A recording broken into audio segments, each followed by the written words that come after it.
And that musical introduction is our melodious way of saying, good morning, everybody, and welcome to another Sunday here at First Unitarian Society, where independent thinkers gather in a safe, nurturing environment to explore issues of social, spiritual, and ethical significance as we try to make a difference in this world. I'm Steve Goldberg, a proud, enormously adorable member of this congregation, and I'd like to extend a special welcome to any guests, visitors, or newcomers. If this is your first time at First Unitarian Society, I think you'll find that this is a special place, and we look forward to having you join us for our fellowship hour right after the service, where you'll have a chance to find out that everybody is just as adorable as I am. So, in order to really enjoy the service, we ask that you silence those pesky electronic devices, because you won't need them for the next hour. And while you're taking care of that simple but important task, let me ask you to sit back or lean forward to enjoy today's service. I know it will touch your heart, stir your spirit, and trigger one or two new thoughts. We're really glad that you're here, and I would ask you now to join in a moment of centering silence so we can be fully present with each other this morning.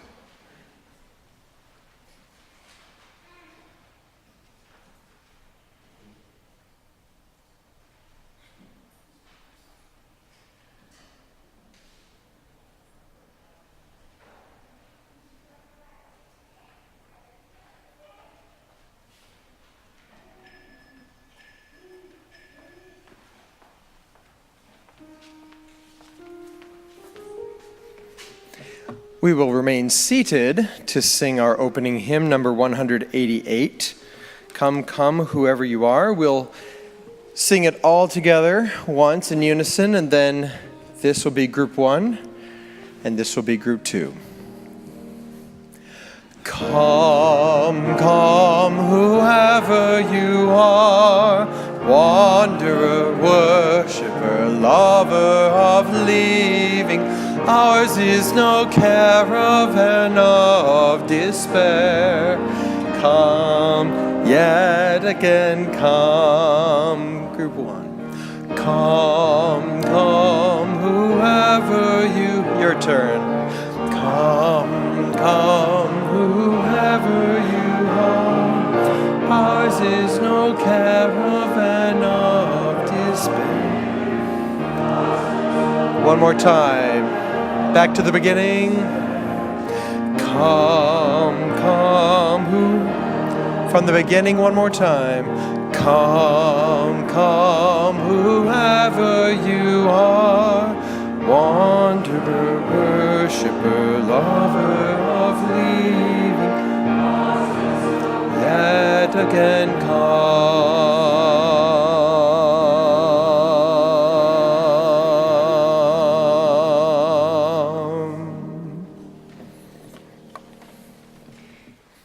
We arrive together here, travelers on life's journey, seekers of meaning, of love, healing, justice, and truth. The journey is long, and joy and woe accompany us at every step. Numerous are our origins, paths, and destinations, and yet happily our ways have joined together here today. May our joining be a blessing. May it bring comfort to those who are in pain.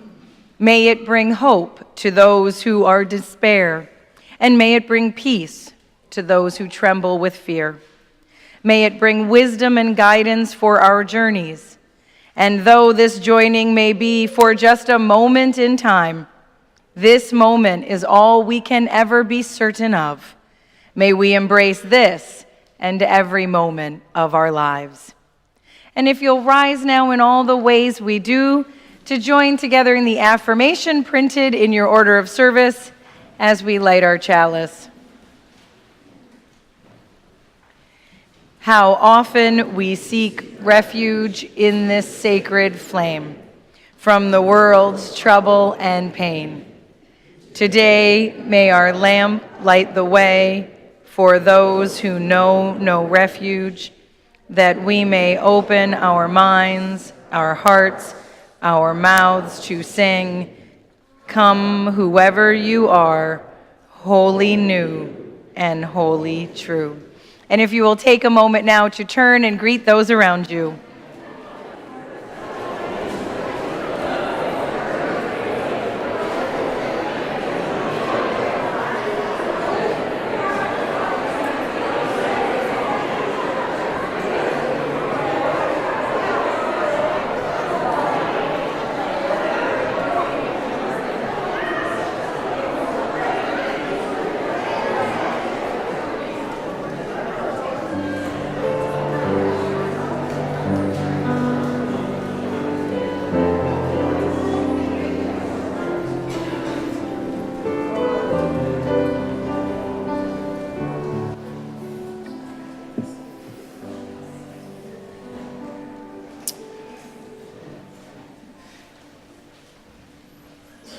This is the time when we gather for a sharing of joys and sorrows.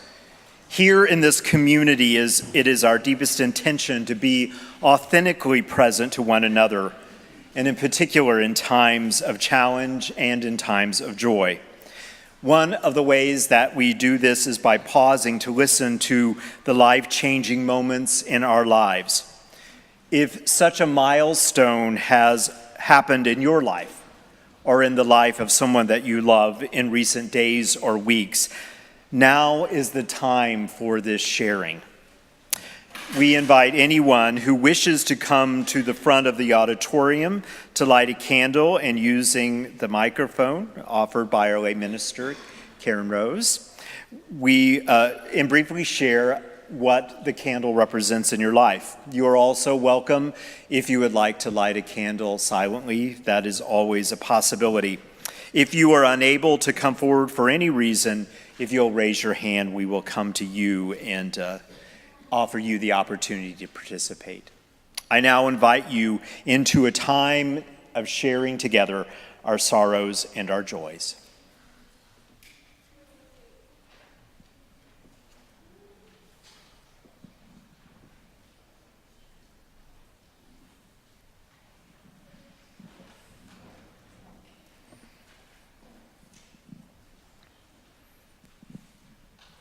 Hi, I'm Harry, and I just wanted a little candle of joy for our son, Dan Carnes, over there in the corner, who got the cast off his leg. He fell 3 weeks ago, broke his leg, and sprained his ankle.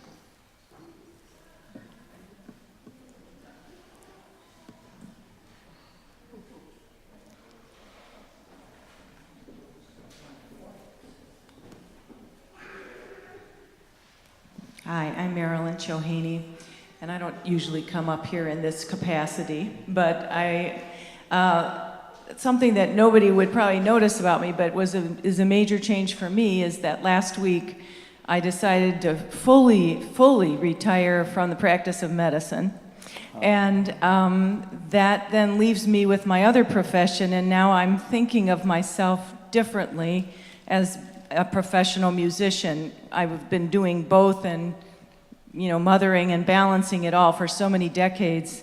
So now I can just devote myself to one of the other passions in my life.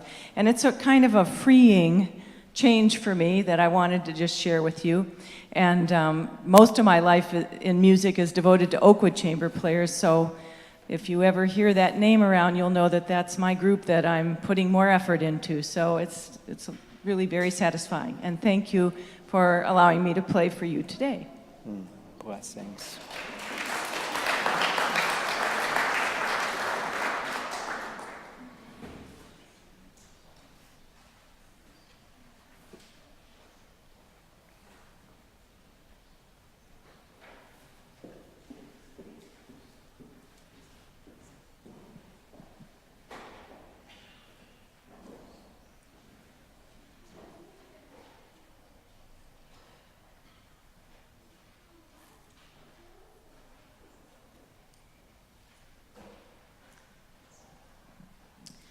My name is Dan Ching, and I just want to light a candle for women in their early 20s,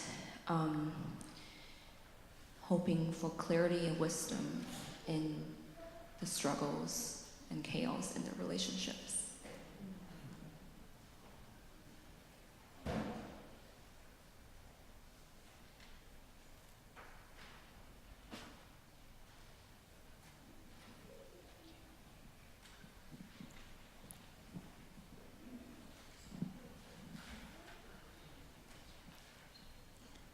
I'm Dave Cresswell, and I want to share the joy that I have in that I have managed to schedule in April a 3-week self-retreat at Holy Wisdom Monastery.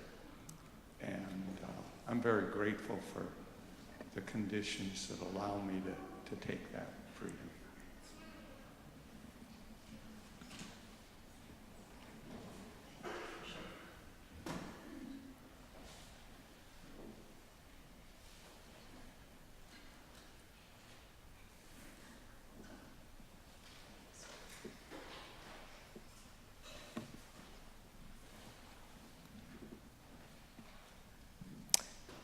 For the joys that are in this room that remain unexpressed, may we light one more candle, Karen Rose, to hold both those joys and concerns and those that are in our larger community that yet remain unspoken. For all that we are and for all that we share in community, may we be grateful for the opportunity to speak our truths, listen deeply and compassionately, and offer care to one another. May it be a blessing to us all.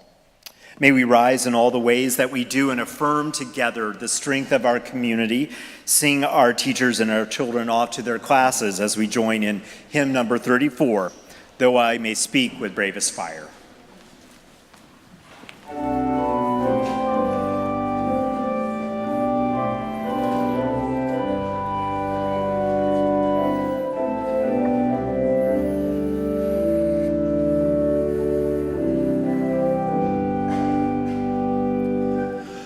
Though I may speak with bravest fire, and have the gift to all inspire, and have not love, my words are vain as sounding brass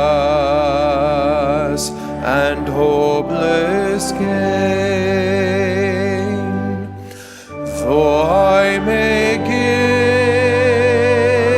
give all I possess, and a striving soul my love profess,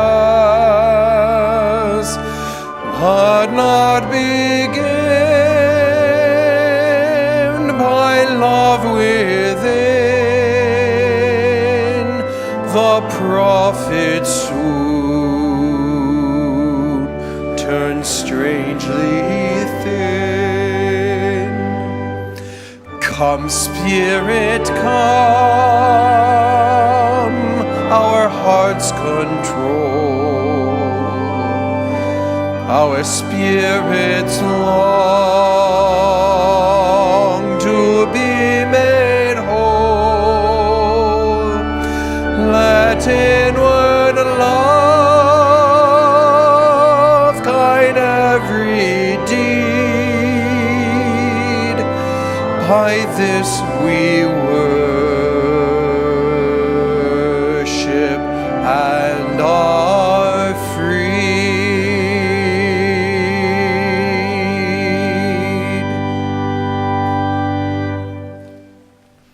You may be seated.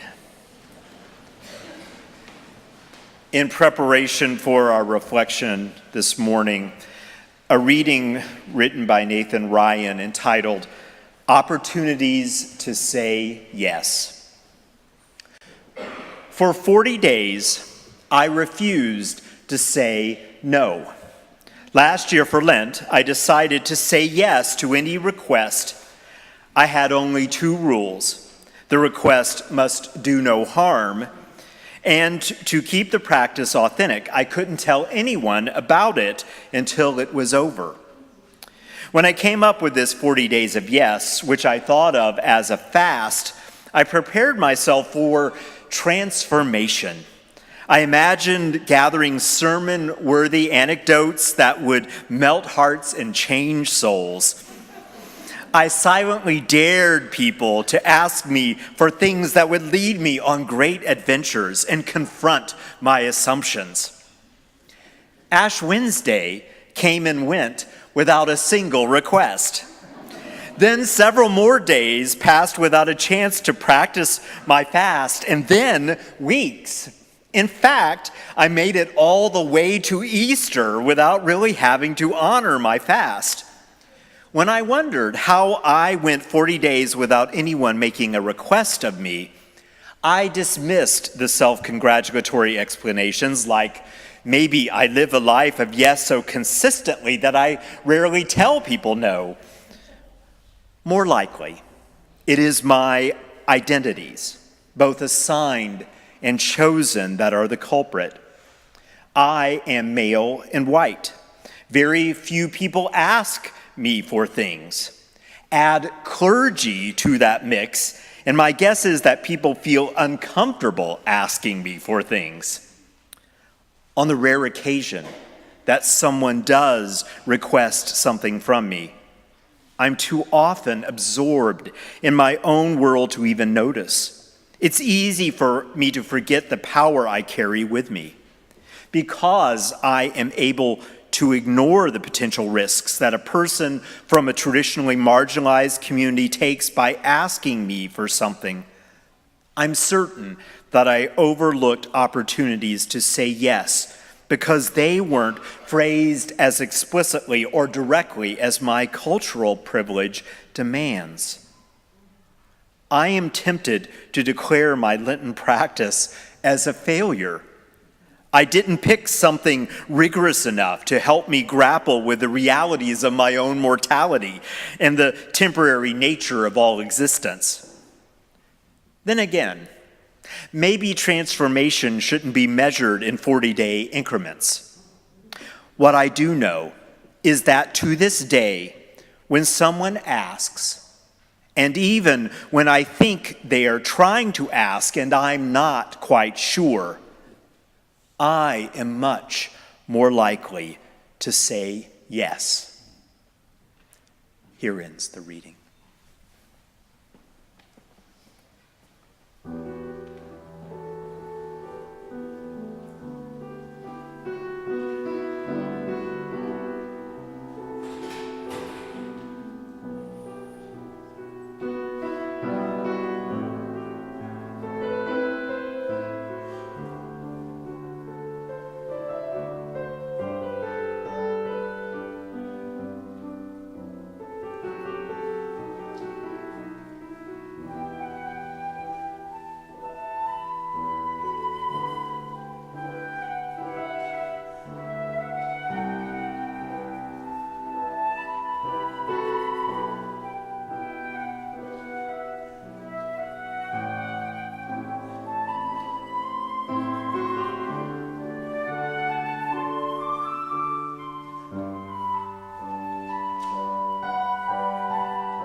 Thank you, Linda and Marilyn. And Marilyn, we're the lucky ones. So thank you for sharing your musical retirement with us. There's a story that goes something like this. European missionaries serving in Africa over a century ago hired local villagers as porters to help them carry supplies to a distant station. The porters went at a slower pace than the missionaries desired. So after the first 2 days, they pushed them to go faster. On day 3 of the trek, the group went twice as far as day 2. Around the campfire that evening, the missionaries congratulated themselves for their amazing leadership abilities. But on day 4, the workers would not budge. "What is wrong?" asked the missionary. "We cannot go any further today," replied the villager spokesman. "Well, why not? Everyone appears to be well." "Yes," he said, "we are well, but we went so quickly yesterday that we must wait here for our souls to catch up with us." Apocryphal or not, the story makes a profound point.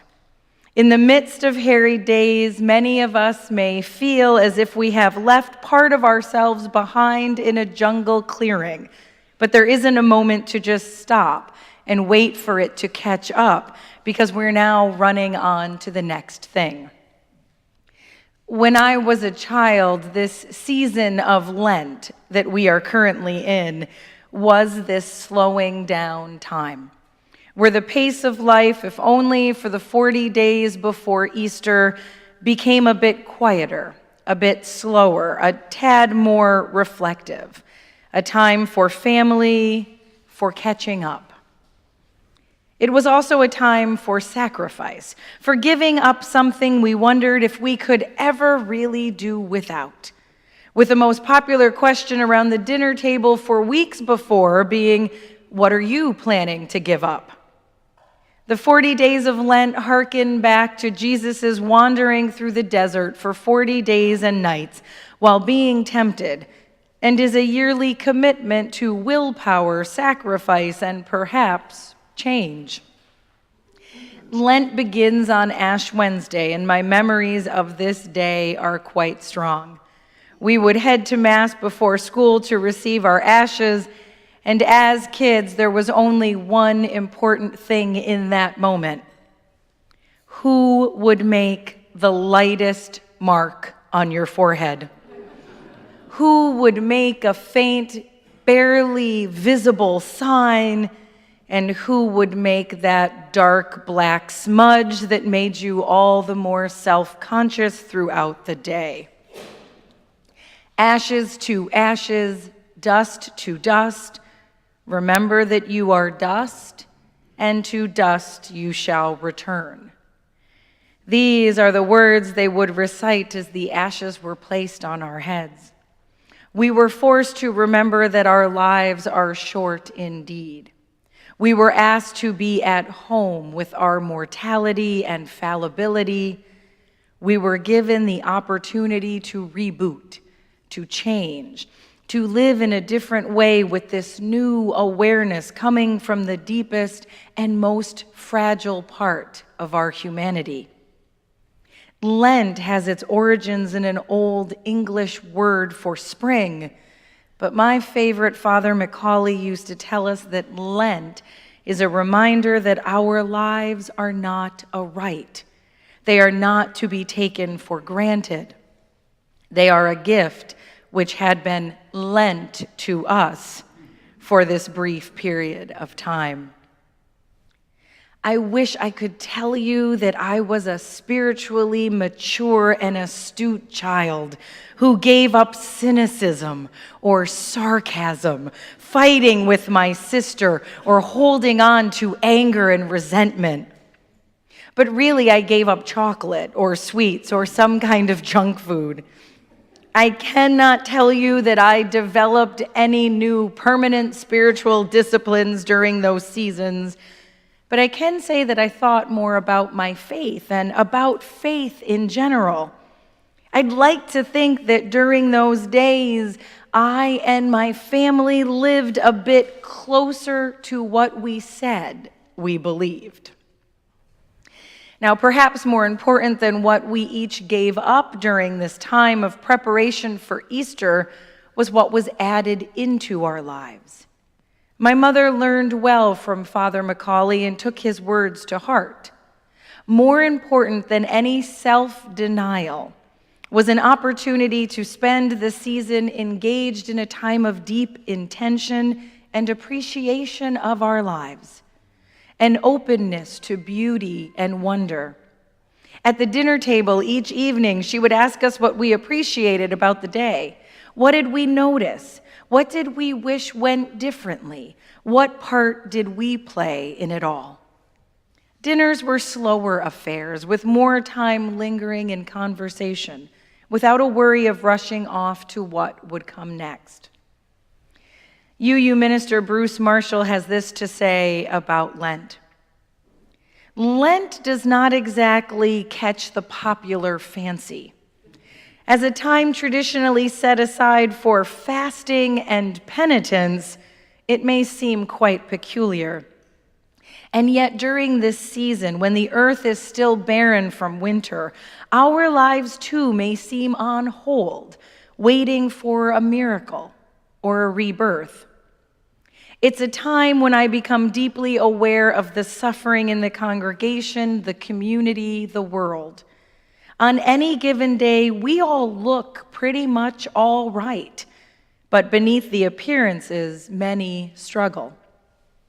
It's a time when I revisit the sorrows I have caused others, old memories that hide from summer's sun and spring's brilliant colors. These make themselves known during this fallow time of the year. It's a time when doing without seems the appropriate way to nourish our spirits. As the earth is still doing without, as we reach the end of our store of energy and spirit that was gathered and packed away during the harvest. Now we do without, and we wait for a word of hope. He concludes that religious liberals are sometimes accused of wanting Easter without Lent. Given our attitude of hope and affirmation, we may tend to skip past the struggles that give birth to new life. But I have not found this to be true. Suffering and struggle come to each of us, and we need to find the meaning held within, the hope that we may be transformed, that the joy of Easter awaits beyond the barrenness of this season. Now, my Catholicism is many, many years in my past. Yet this practice of Lent still informs who I am today, and I am glad that this is a piece of the religion of my youth that I have held on to. A time of repentance and of turning our thoughts to right relations with others is a theme in many religions. Lent shares a focus on atonement with Yom Kippur, the Jewish New Year, where fasting and prayer accompany atonement to God and others. The Islamic Ramadan, a month of fasting by day with time to spiritually reflect and pray and do works of charity.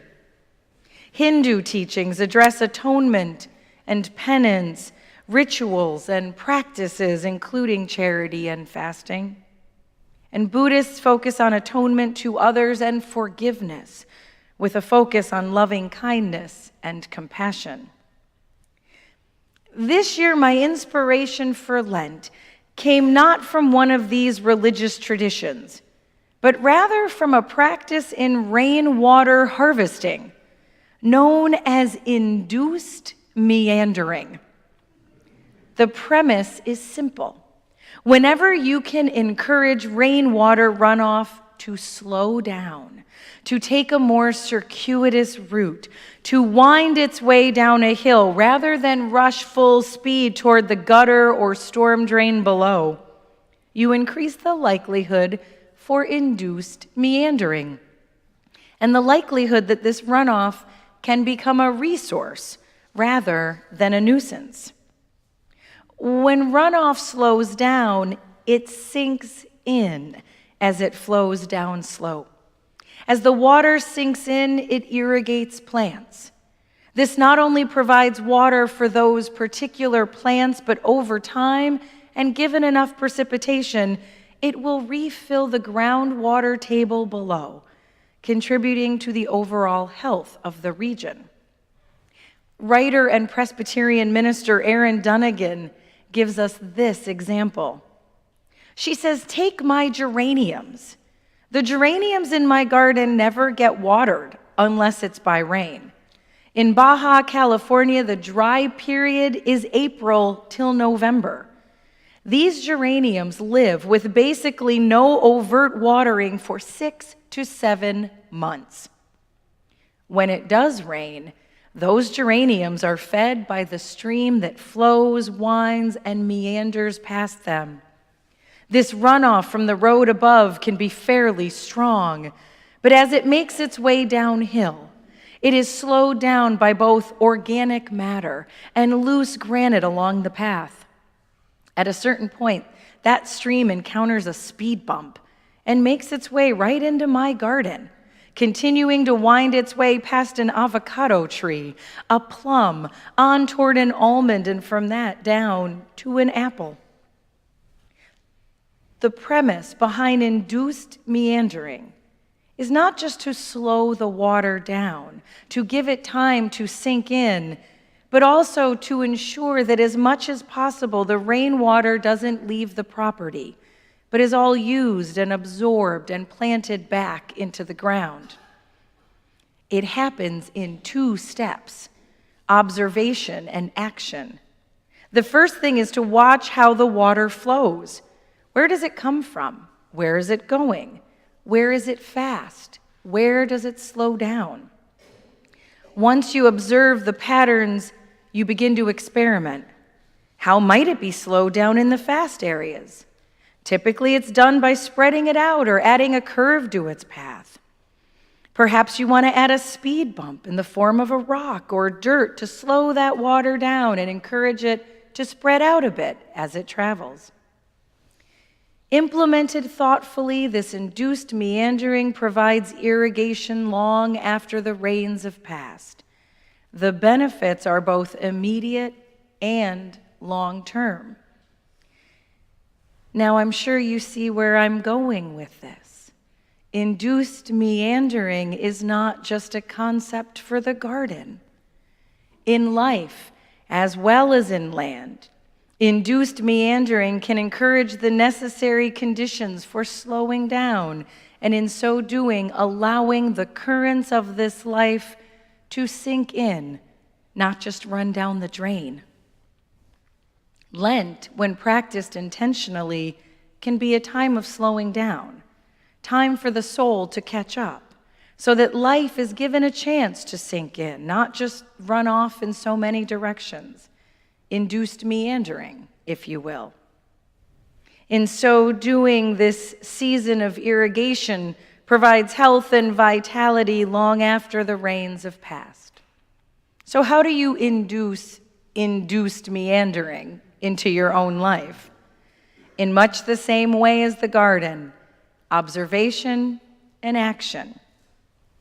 Observation, contemplation, prayer, meditation, mindfulness, call it what you will.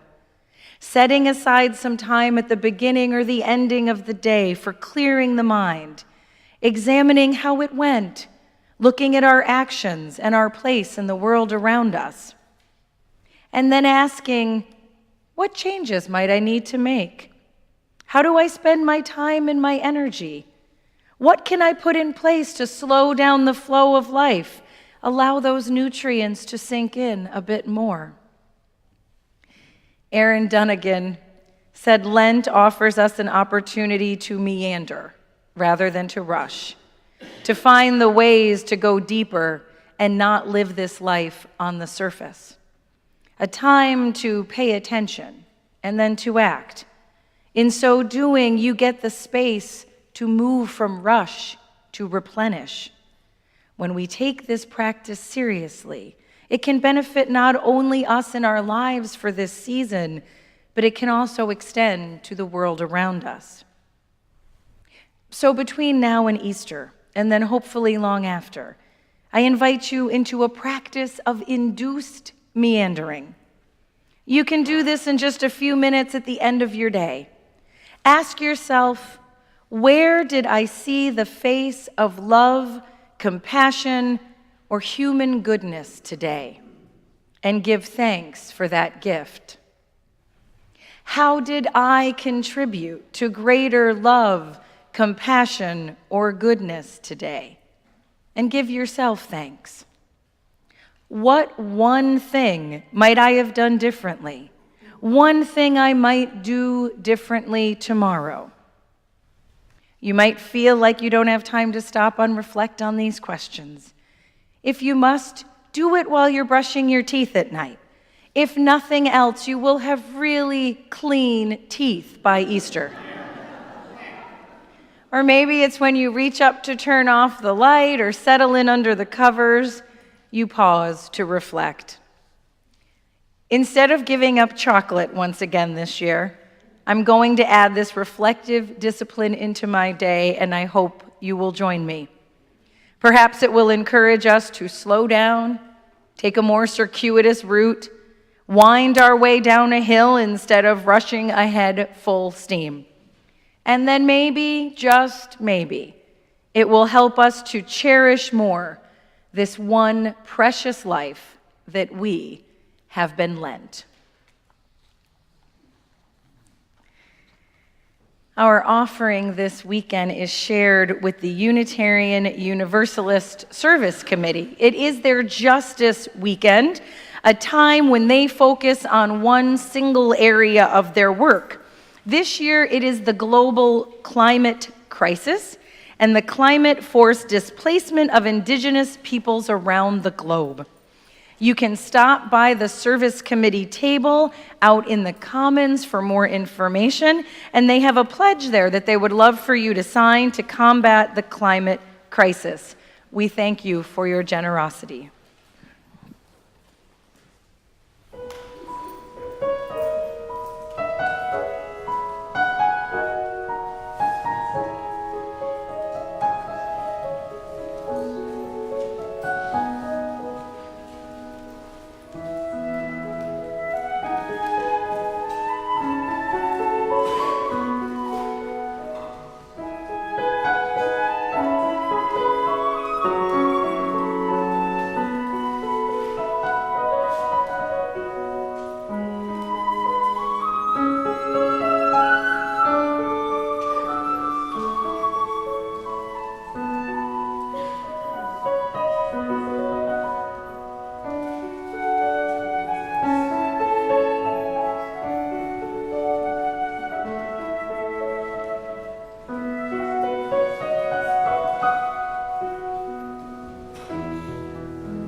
So we thank you for your generosity during the offering.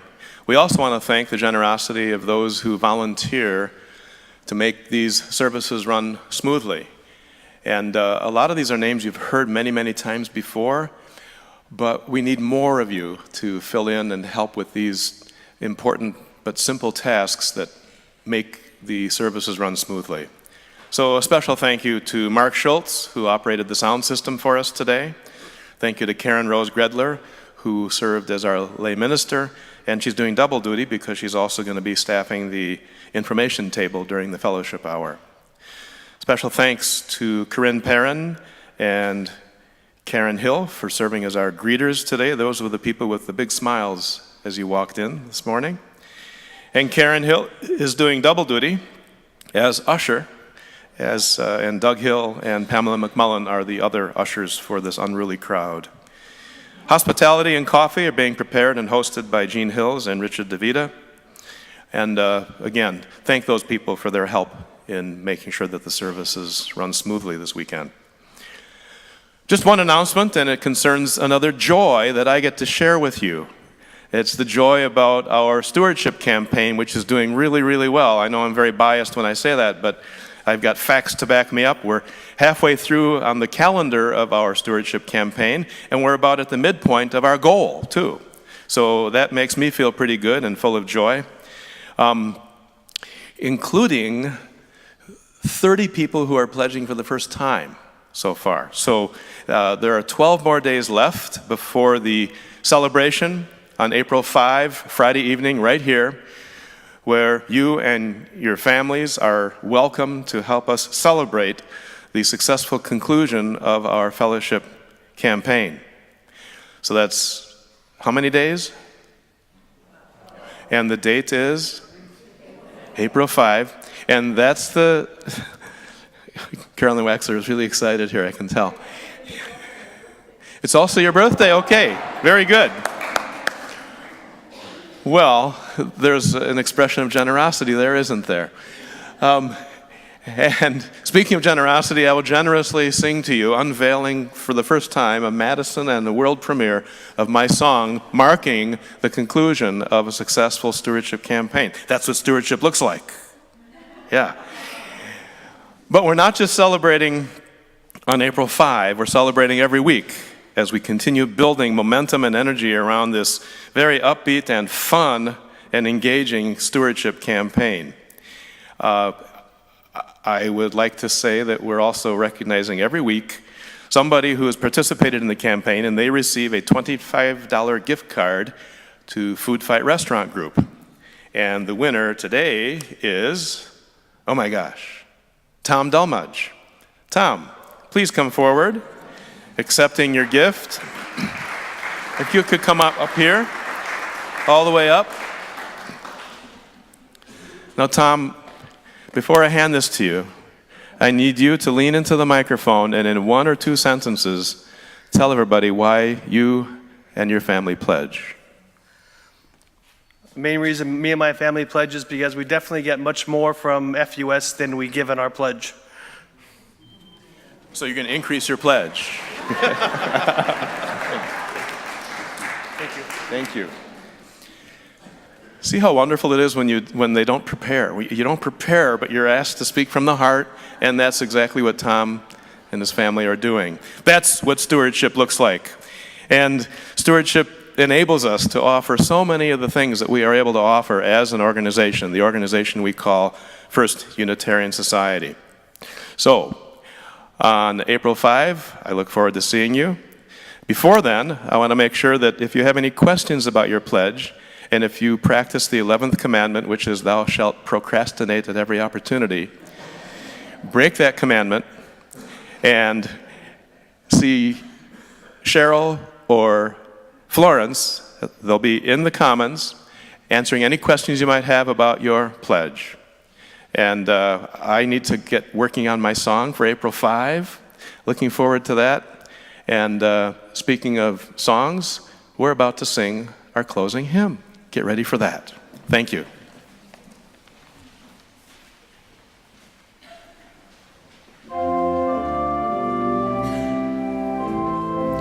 Let us rise in all the ways that we do to sing hymn 344, A Promise Through the Ages Rings.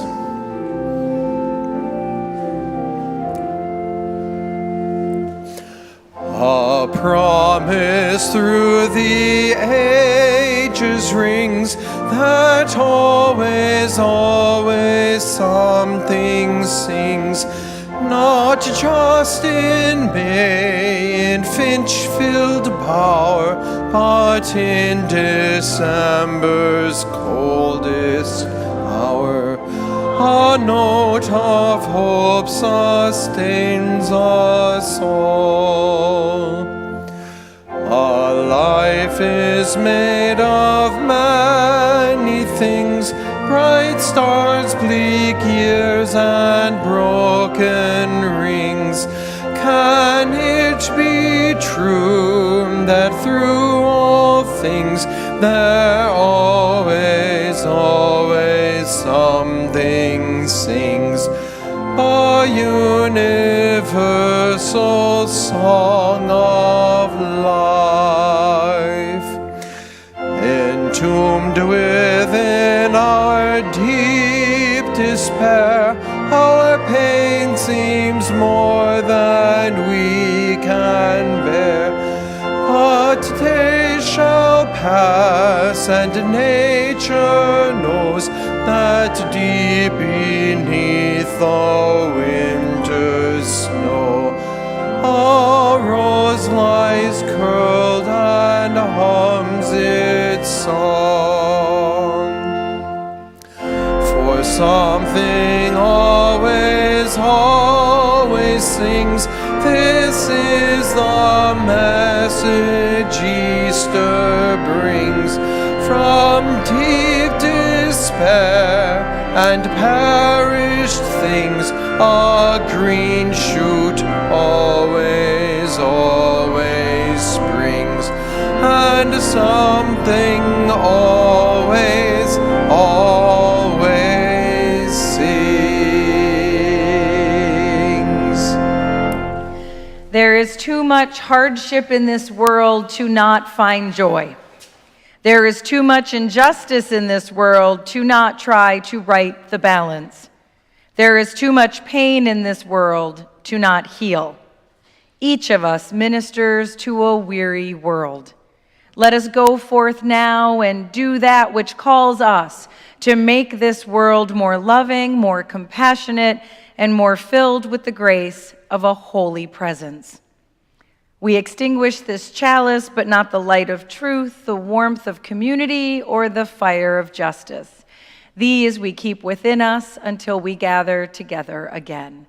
Blessed be, go in peace, and please be seated for the postlude.